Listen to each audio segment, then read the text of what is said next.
Hello আসসালামু আলাইকুম। আজকের ভিডিওতে আমরা দেখাবো যে কিভাবে ইনস্টাগ্রামের মধ্যে আমরা কিভাবে অ্যাক্টিভ স্ট্যাটাস অফ করব ফেসবুকের মতো। আর ভিডিও শুরু করার আগে বলবো যারা আমাদের চ্যানেলটি সাবস্ক্রাইব করেন নাই তাদেরকে সাবস্ক্রাইব করে রাখুন এবং ভিডিওটি সম্পূর্ণ দেখার অনুরোধ রইল। তো চলুন শুরু করা যাক। তো প্রথমে আমরা চলে যাবো ইনস্টাগ্রামের মধ্যে, এখানে ট্যাপ করব। এখানে ট্যাপ করার পর আমাদের ইনস্টাগ্রামটা ওপেন হয়ে গেছে। এখান থেকে আমরা এখানে ট্যাপ করে দিব। এখানে টাইপ করার পর আমাদের প্রোফাইলটা শো করতেছে। এখানে আমাদের প্রোফাইলের মধ্যে সব কিছু এখানে শো করতেছে। এখান থেকে আমরা থ্রি ডট আইকনের মধ্যে ট্যাপ করব। এখান থেকে দেখেন আমাদের এখানে সব সেটিংসগুলো এখানে শো করতেছে। আমরা একটু নিচে চলে যাবো স্ক্রল করে। নিচে আসার পর এখানে দেখেন মেসেজ অ্যান্ড স্টোরি রিপ্লেস, এখানে ট্যাপ করব। স্টোরি বন্ধ অ্যাক্টিভ স্ট্যাটাস বন্ধ করার জন্য আমরা এখানে ট্যাপ করে দিব।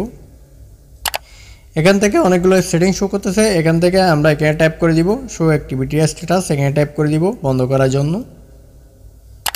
এখানে আসার পর এখানে দেখেন শো অ্যাক্টিভিটি স্ট্যাটাস, এটা অফ আছে বর্তমানে। এটা অন থাকলে আপনার অ্যাক্টিভিটি স্ট্যাটাস অন থাকবে, আর যদি অফ থাকে তাহলে কি করে দিতে হবে, এটা বন্ধ করে দিলে এটা কি হবে না, কেউ দেখতে পারবে না। আপনি অ্যাক্টিভ থাকলে এটা আর শো করবে না। তো আজকের ভিডিও পর্যন্ত। ভিডিও ভালো লাগলে অবশ্যই চ্যানেলটি সাবস্ক্রাইব করবেন। ধন্যবাদ।